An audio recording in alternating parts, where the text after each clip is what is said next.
श्री गुरुचरित्र कथासार अध्याय 17वा। श्री गणेशाय नमः, श्री सरस्वते नमः, श्री कुलदेवताय नमः, श्रीपाद श्री वल्लभाय नमः, श्री नृसिंह सरस्वते नमः। ब्रह्मचार्य स्नान प्राप्ती।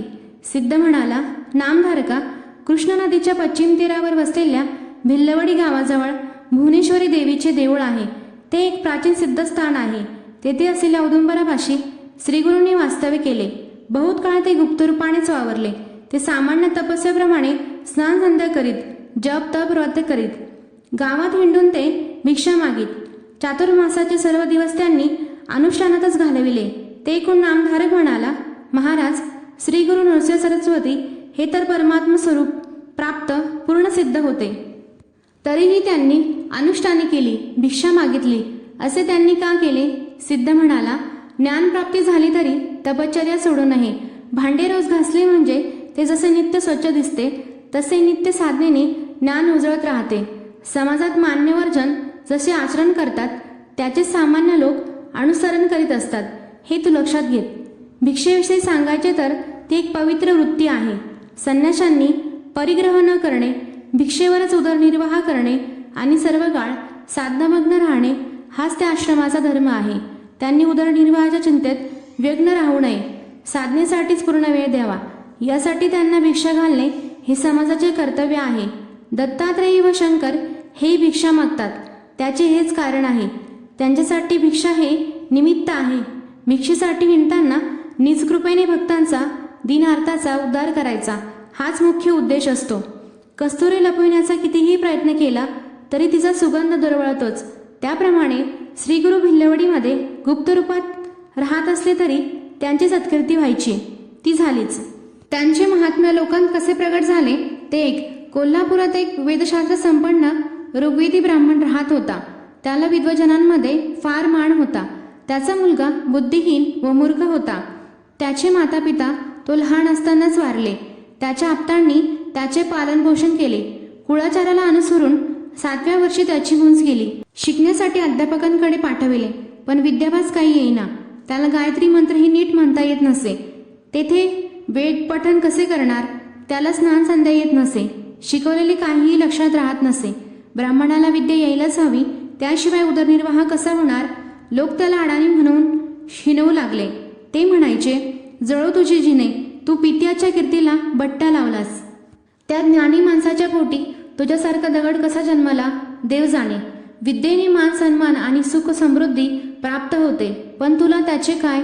तू आणि सुकर यांच्यात काही भेदच नाही। तुझ्यासारख्या आचरणालाही या जन्मी सुख नाही। मेल्यावर तुला नरकातच जावे लागणार। असे लाजिरवाणे जिने जगण्यापेक्षा तू मरत का नाहीस? तो म्हणायचा, मी पूर्वजन्मी विद्यादान केले नसेल म्हणून या जन्मात मला विद्याभ्यास येत नाही। त्याला मी तरी काय करू? आता आपणच काही उपाय करा।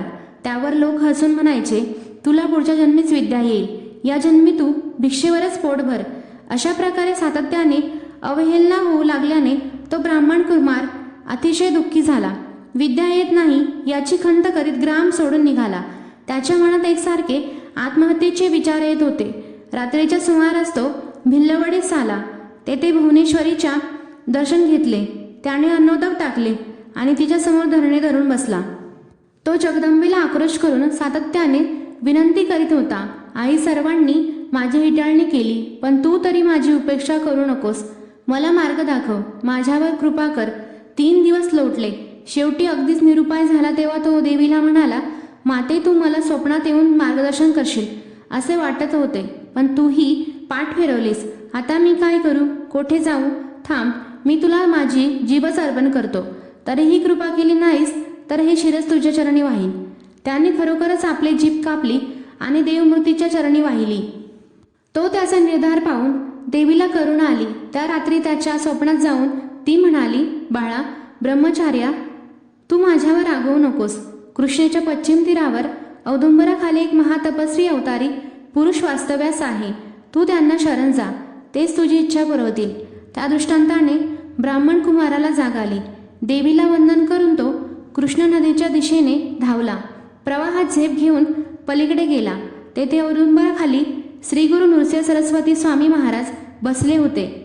त्यांना पाहताच त्याला अत्यानंद झाला।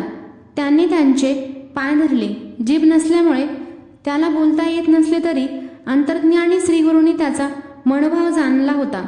त्यांनी आपला वरदहस्त त्याच्या मस्तकी ठेवला तर काय आश्चर्य, त्याला पुन्हा जीभ आली. त्याला वेदशास्त्रे, पुराणे, तर्कशास्त्र, भाषा, व्याकरण असे सर्व ज्ञान प्राप्त झाले. परिस्पर्शाने लोखंडाचे तात्काळ सुवर्ण व्हावे तसे श्रीगुरूंच्या पुढील स्पर्शाने त्या ब्रह्मचार्यास पांडित्य प्राप्त झाले. सिद्ध म्हणाला, नामधारका, असा आहे गुरूंचा महिमा. ते ज्या ठिकाणी राहतात त्या स्थानालाही महत्त्व प्राप्त होते. अध्याय 17 समाप्त. फलश्रुती. हा अध्याय नित्य श्रवण व पठन केल्याने विद्याभ्यासात प्रगती होईल, कलांमध्ये प्रावीण्य मिळते. श्री गुरुदत्तार्पणमस्तु.